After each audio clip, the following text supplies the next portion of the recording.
Hey everyone, how you doing? It's Tim Manfro, aka Mortgage Manfro, and I'm here today with another installment of Let's Talk About Real Estate. Today we're talking about escrow, okay?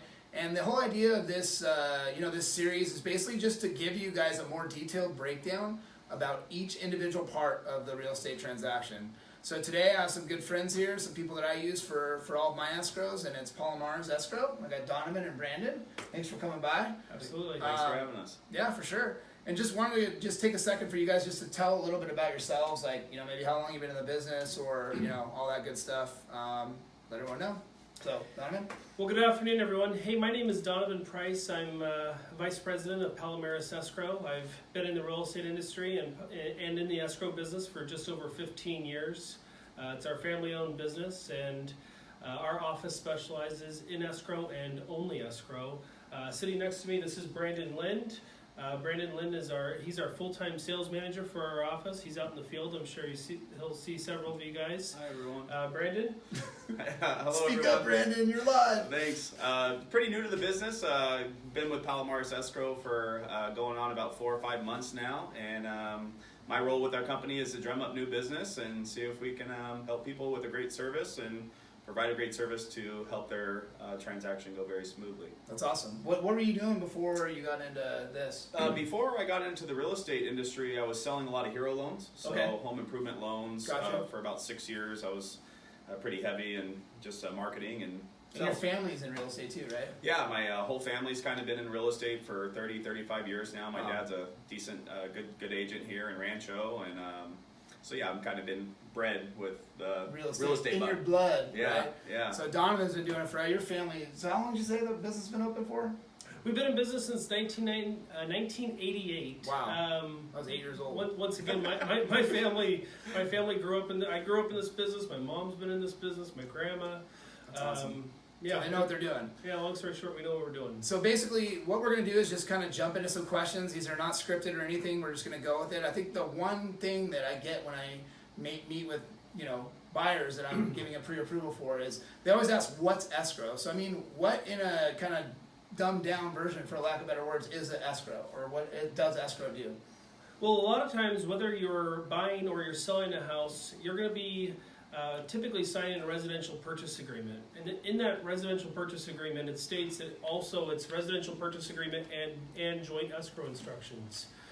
With that being said, that's basically an agreement with your escrow company to receive and disperse funds on your behalf, more so for the principals involved, buyer and seller. So they're just kind of overseeing everything is really what they're doing according to the contract, correct?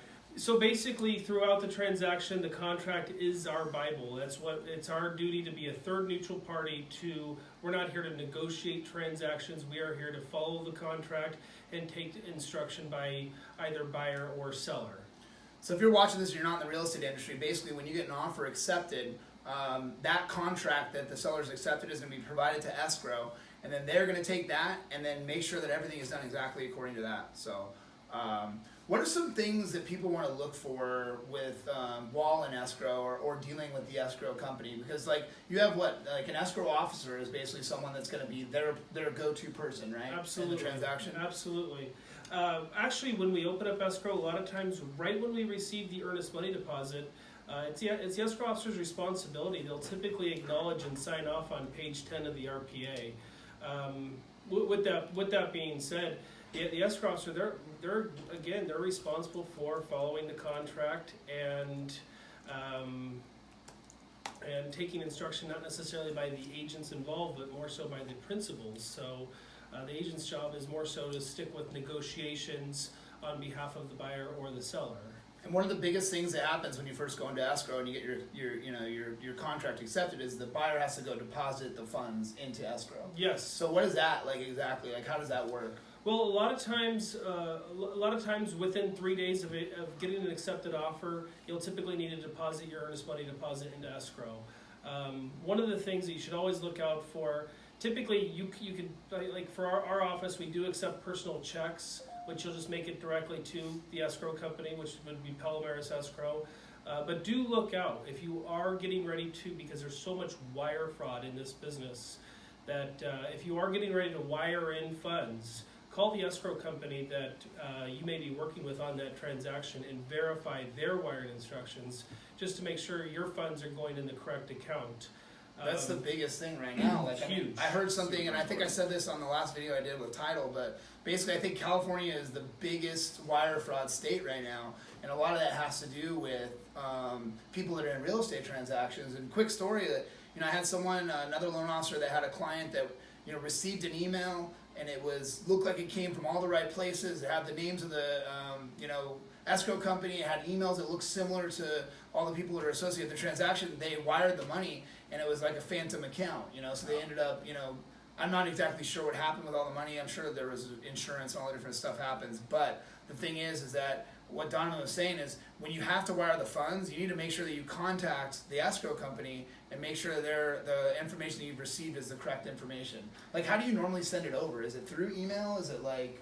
Well, a lot of times in our business, because we want to protect the client's personal information, so we strive to send several secured emails. Encrypted, like exactly. Put a passcode in and stuff. Exactly. And then also when we're receiving wires, like I said, I recommend that you call into our escrow company and verify the wiring instructions, but also when we're sending wires out to even whether it's a seller or a refund to a buyer or borrower, we'll verify once again the wiring instructions are correct. So as an escrow officer, they handle hundreds, thousands of files over the time, tens of thousands probably, in the amount of time they've been doing it. So what would be some kind of tips for people, or some mistakes that people have made while they're in escrow that you have seen, without mentioning any names, that you maybe could mention and could help people? Like, what's some things people have done maybe they could have avoided? Well, I truly believe in our business the biggest thing, whether you're a loan officer, real estate agent, or anyone that's transacting in a transaction, is communication is everything. Yeah. So you want to be very communicative with if you're a buyer or seller. Make sure that you're checking with everyone. You're communicating. You're communicating with your escrow officer. One of the things we strive to check on our files every 3 days, that we're reaching out to the lenders, making sure that they have what they need prior to doc conditions. But in addition, communication is everything in this business. Yeah, I absolutely agree. And I mean, I think too, like, you guys have a really important job because you're basically the people that are making sure everything lines up exactly the way it should. And that's what makes it such a hard job, is you got to really you're the last, responder in the sense that, making sure the numbers match up and all the details are correct.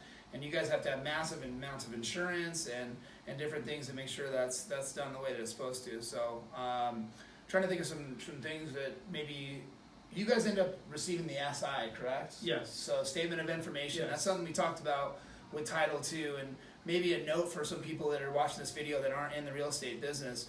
And even if you are, how important is it to get the SI in quickly? Well, the SI is very important. And we advise our real estate agents on a regular basis that prior to opening escrow, give us a call, because a lot of times just about any type of transaction we've handled. And with that being said, you want to make sure that you're preparing the contracts correctly. If it's a probate transaction, if let's say the property's in a trust, these are items that maybe your escrow officer should review prior to so that way once we get it under contract, we can make it a nice smooth closing. And if it's a 30-day closing or 15-day closing, we can make that happen. And once again, that comes down to communication, but also communicating with your escrow officer. Yeah, and I mean, the statement, the SI is the statement of information. That's basically something that they're just going to be submitting in with the original escrow documents. I mean, so many times I hear people, escrow's job is to send out the escrow paperwork and you're supposed to sign it as quick as possible. A lot of times it doesn't happen, though, as quickly as it could, right? Well, we strive to get our escrow packages out typically within 24 hours of opening up escrow. A lot of times when we open up our files, we like to contact the buyer or seller directly. We'll invite the sellers to come into our office, so that way, once again, we are submitting the SI to the title company, making sure that there's no other liens or judgments that could pop up.